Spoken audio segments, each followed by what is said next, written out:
Oh, look, it can be a daunting question to get asked, especially at work. Are you okay?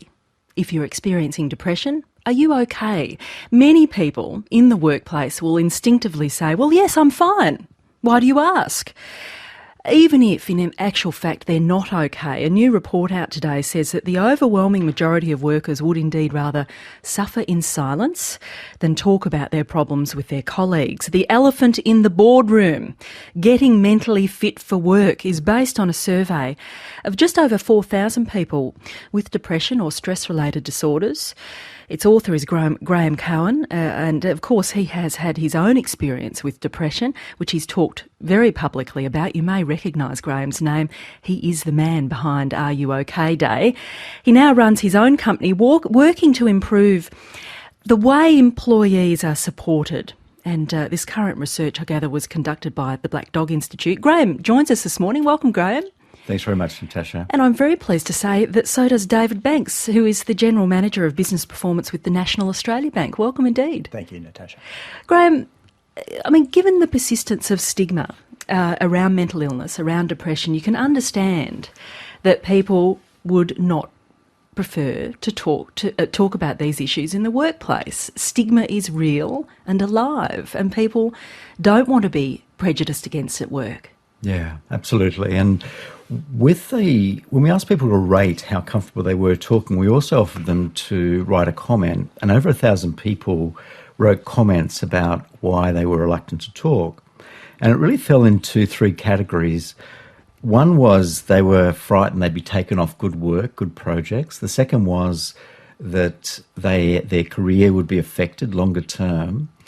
And then the third element was people actually citing actual examples where they had spoken about it in the past and had a bad experience. What sort of bad experience?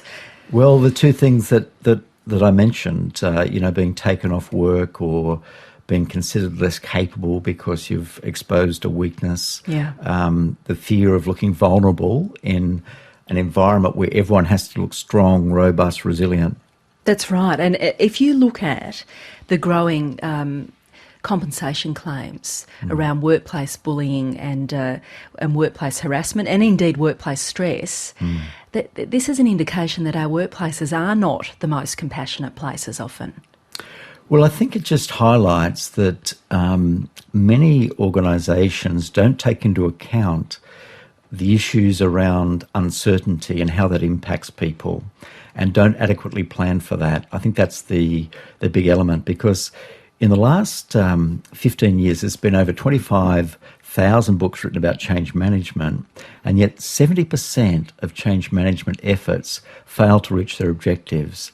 And one of the key reasons for that is because of that. It's not really understanding the impact of that change on stress levels. And often people's mental health or mental illness or stress, it's often nominated as being their individual problem rather than a problem of workplace culture. Yeah, absolutely. Yeah, that's a big issue, isn't it? So what did you want to investigate with this survey of 4,000 workers? That's a big survey. It is a big survey, and it really took 3 years to come to fruition. But because I've told my story so publicly, people feel comfortable telling me their story. And every person I meet has a story of someone close to them that's been touched by depression and anxiety. And yet, when my books came out and I went back to the corporate area, there was just really not an acknowledgement that this affects performance in the workplace. So really what I wanted to do was, to understand why people weren't talking. So that was one issue. But to ask them what support they would like, what support they think would make a difference in the workplace. Well, incredibly, your own sharing of your own experience has cleaved open some of those conversations, and this is what makes your work so potent and successful in some sense. Can you remind people of some of your story? I've had 5 episodes of depression, but the last was when I was a joint managing director of a management consulting firm, and I was working in the e-commerce area, and the tech wreck happened. The business evolved, just collapsed overnight. And so I really began a 5-year episode, which my psychiatrist described as the worst he'd ever treated. I tried 23 different medications. I had shock therapy on 20 occasions, hospitalised 3 times, 4 suicide attempts. So it was pretty horrific. Very. But writing that first book, and I didn't really understand it at the time, was really part of my medicine. It was a sense of purpose of exposing that even successful people go through this, and even successful people can recover from it. Like, I interviewed people like Jeff Gallop, who's the West Australian Premier, and no one even realised that he was going through this before he resigned. Yeah, and I'm thinking of people like John Brogden as Exactly. well. And like yourself, all people that have talked publicly about this, and that has a really palpable impact. David Banks, you're General Manager with Business Performance with National Australia Bank. Correct, yeah. And your team's experiences are featured in this Elephant in the Boardroom report. So it was you, actually, that started acknowledging that something wasn't quite right with your team. What was going on? Natasha, I think if I reflect back, we were a very successful team over a long period of time. And I think when I look at people looking into our team, they would see that very successful team. What was your team doing? I should have asked you that first. A lot of projects and initiatives that were sort of driving efficiency improvements into the organisation. So a large portfolio and a significant portfolio of initiatives that needed to be delivered.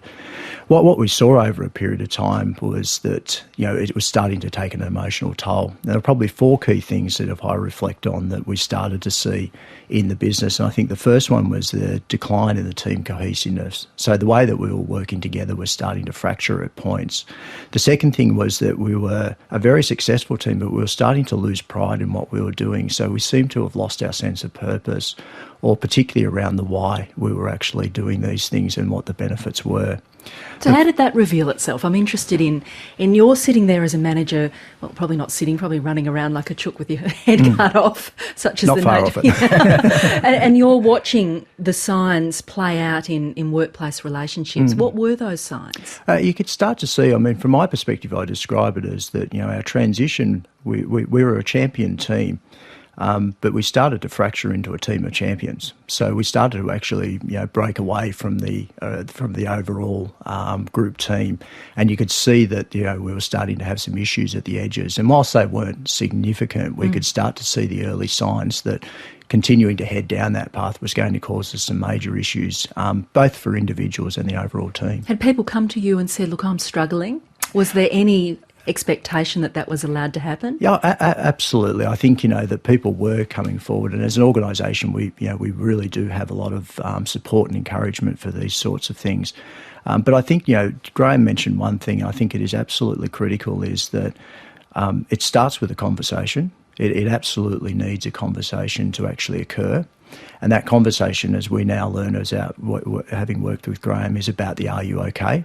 But the most important thing about the conversation is the listening aspect to it, and absolutely checking and validating and listening to what is being said, and trying to work into that and making sure that people don't often say really what they're feeling, etc. So really trying to get in and understand what it is that is or could be at the heart of the issue. And this is a challenge for any manager too, because there's often not an acknowledgement by managers that things are going astray amongst their team, because they're worried about it reflecting badly on them and their performance too. So things just get unspoken. I think that's right. I think there's always that risk, and therefore I think it is absolutely creating good boundaries of trust within the entire team. And I think our entry point into this was absolutely using the example that you just asked of Graeme. We heard that example into our team, or that Graeme's experience was delivered into our team. And I think that was the point where we started to allow ourselves to just drop some of the boundaries around us and actually start to have those conversations with each other.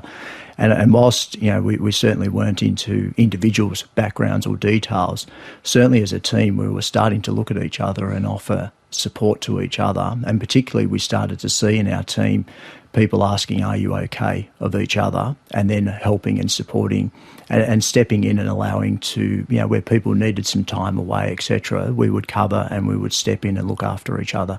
And that caring attitude was really critical to, bringing ourselves back to a high-performing team. Did you change not just the conversations you had in the workplace about vulnerability or low mood, or did you actually change the way the work itself was being done? Because often people, again, they go, well, if we just ask each other if we're okay, but don't change our work practices or the demands expected of us, then nothing will change. We'll still be stressed even if we care for each other. Yeah, we did a couple of critical things I think were quite important to the transition. The first thing we did was go back and leverage. As an organisation, we have a lot of opportunity around workplace flexibility, and we weren't using that to its absolute limits. So we really pushed ourselves quite hard as to absolutely maximising, and we went from being quite a physical in the building team to quite a virtual team where people were able to do their work at various, at home, at other locations, etc.,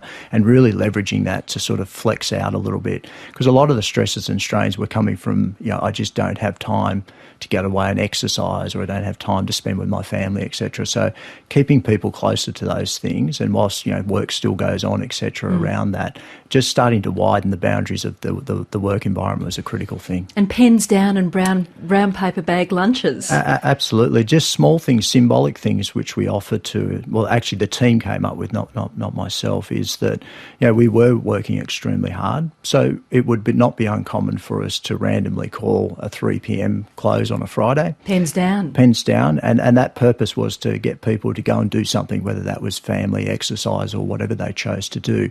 That was just a symbolic thing, which meant that it was time to get away and switch off. So again, brown bag lunches just was an opportunity for me to sit in a room with people, and we would talk about anything, whether that was the weekend football results or whether it was, things happening in the work environment. Did they take that up? Because often these things can feel a bit twee in a workplace. Now we're going to focus on your well-being. Absolutely. I think, this was one of the ones that took us a little bit of time and took a lot of effort from a leadership group to really make it work.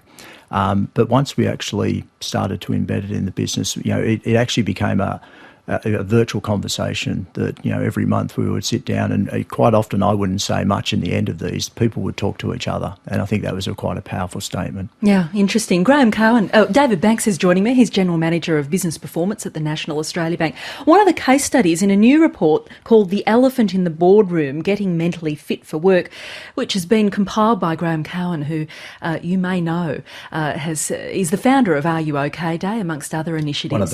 One of the founders, I should say. Graeme, you surveyed 4,000 workers. Around 20% of those were managerial staff, I guess. What did people tell you about where they'd found the most useful help in navigating depression and stress? Well, the very interesting thing is we asked people, what have you found most effective in helping with stress? You know what the number one thing was? 51% said speaking to someone at work. This is even though they also said... So they know it helps, but there is a reluctance to do it. So something like 86% said, I wouldn't speak to someone at work. Well, they're really reluctant to, but they know it helps. That's the bizarre thing. And many leaders believe that they have this stuff covered by having an employee assistance scheme, an EAP scheme, but only 8% rated that as an effective strategy for addressing workplace stress. The second... So just to remind people what that is, that's usually an independent service that a manager can say, you might like to seek the counselling services of our employment assistance program. Exactly. 8% were using it. Well, 8% said it was an effective way to address stress. So the most effective was speaking to someone at work. The second most effective was seen as exercising more. So as you can see, this isn't rocket science. And David just mentioned there about some very basic changes they were able to make, which facilitated speaking more at work and also exercising more. I think another important element to highlight about what David did was that when I first addressed his group and told my story, David had prearranged with the person's agreement, for one of his team to also talk about his struggle. And this was someone who had struggled about 8 years ago and had learned how to recover. In fact, to an amazing degree, he's just become an elite sportsman. He does triathlons and all this sort of thing. But that just changed the whole dynamic. It's one thing for an outsider to talk about it, and that just creates a little bit of change in dynamic. But when one person in the tribe talks about it, everything changes. And the discussion flowed freely after that, didn't it? Yeah, David, describe the power of that in a workplace. That's a very courageous act. Yeah, absolutely. I think that moment in time was probably the shift point for us. I think having one of our own stand up in front of us and talk about their own personal struggles, but particularly around the signs that they saw or didn't see in the lead up to it. Also about how they'd worked themselves through it, and to Graeme's point, now what they turned themselves into. So it was a really critical thing. I think hearing from Graeme was absolutely critical. Hearing from me is an important aspect from it, but from hearing from one of our own that had been through it, then I think again it placed us into an environment where the conversation was quite not comfortable, but was far easier for people to start to participate in. You talk, Graeme, about thriving tribes. Just describe that concept for us and how you use it in terms of helping workplaces become a thriving tribe. Yeah, well, a tribe is between 20 and 150 people, and it's the basic dynamic of an organisation. It has more influence than the chief executive, it has more influence than a policy, it has more influence than legislation. It is incredibly important little network. And a thriving tribe is one that balances both the performance and the mood of the organizer of that tribe. It helps with performance, but it also helps prevent injury, be it psychologically or physical injury, and it also helps with recovery as well. So it's a bundle of workers, but it's more than that. It's a dynamic. Exactly. And David described before just how they had one and it was starting to fracture. And then he was able to identify some corrective action to help address that. And one of the things we did with David's team was to survey them and ask them to rate their mood out of 10. And the average mood for the team was 7.6 out of 10, which is pretty good. Pretty good. But then we're able to look through and actually see that 7 people rated themselves 5 or below. And 1 even rated themselves 1 out of 10. So that's basically suicidal. But because of the dynamic which we've already described, 4 of those 7 people then contacted David and said, I'm one of the 7, and David was able to take corrective action and to help things. Do you feel equipped when a worker comes to you and expresses that vulnerability to you? Do you feel equipped now to know how to navigate that at work? And I guess not put it back on the person and say, well, that's your problem, and see it as your problem as a manager, I guess. Absolutely. I think, as I said before, as an organisation, and to Graeme's point before, we have wonderful tools at our fingertips. I think the challenge with this is, 2 things for me is that, A, recognising and actually intervening and having a conversation. The second part of it is to create the linkages to the organisation tools and frameworks. The third most critical thing is following up and making sure that things are being connected and that people are being supported. There is a point where in some of these cases you have to step back with their personal, etc. Well, that's the tension here for many managers. They'll say, I want to help, but how far do I need to take responsibility when something else is going on in someone's life, and that perhaps they're not able to perform the job? And I think that's that's absolutely, as a leader, I can't step over that boundary, but certainly I can stay at the boundary and stay in the conversation and just making sure that the things are happening. And again, it is the continual offer for support and are you okay to provide that ongoing assistance. That is a tension, isn't it, Graeme? Just finally to you briefly. It is very much a tension, but it just being there and saying you're ready to work and you're ready to listen, I think that's the really significant element. I'm ready to listen. And how do you want people to view this report? You're presenting it at the National Comcare Conference in Canberra this week. Well, I think the first thing is to recognise that there is an issue, and that's the start. And then to look at examples like David, where just apply very simple things that can significantly improve both the performance and the team. And we're not going to change this dynamic overnight. 86% aren't going to change tomorrow and suddenly be happy to talk. And so one of the key findings, I believe, is that organisations must make available anonymous practical resources, easily accessible via intranet or smartphone or whatever, so that people can get good practical help. I think that's a really important element. It's not always about opening up these conversations. It is providing that anonymous support as well. Look, terrific to have you both in the studio this morning. Thank you, Graeme Cowan and David Banks. Thank you very much. Thanks, Natasha. And Graeme is Director of ICMI. What does that stand for? I'm not sure. Work Health Safety Solutions. And David Banks is General Manager of Business Performance at National Australia Bank.